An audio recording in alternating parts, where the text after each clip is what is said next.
ভিলেজগুলোতে এখন সম্পূর্ণ যে ইনচার্জ ওনাদের মাধ্যমেই পরিচালিত হচ্ছে এবং লোকাল ভিলেজদের যারা রেসিডেন্টস থ্রু গ্রামসভার মাধ্যমে ডিসিশন নিয়ে পঞ্চায়েত সেক্রেটারি বা যিনি দায়িত্বপ্রাপ্ত আছেন উনি জায়গায় এবং বিভিন্ন স্কিমগুলি বাস্তবায়িত করছেন। তো আজকে বলে আমাদের এখানের এই বাইলংয়েরই কিছু জনসাধারণ এসছেন, ওনাদের বক্তব্য হচ্ছে যে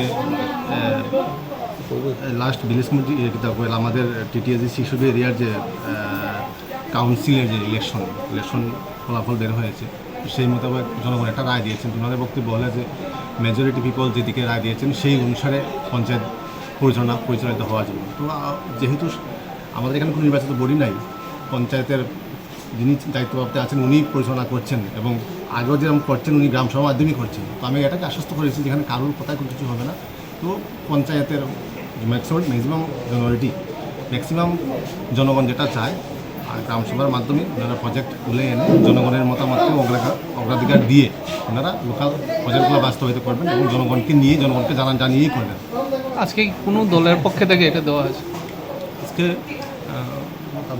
একটা ওনারা পঞ্চায়েত সেক্রেটারি মহোদয় একটা পঞ্চায়েত মনিটরিং কমিটিতে একটা প্রপোজাল পেয়েছেন, এলাকাবাসী দিয়েছেন, বিভিন্ন ওয়ার্ড থেকে নিয়ে 12 জনের একটা টিম ওনারা দিয়েছেন। তো উনি এটা বিডিও এবং সাবজেক্টিভ মহোদয়কে প্রেরণ করবেন, উপর থেকে একটা অ্যাপ্রুভাল আসলে পরে নেক্সট স্টেপ উনি নেবেন।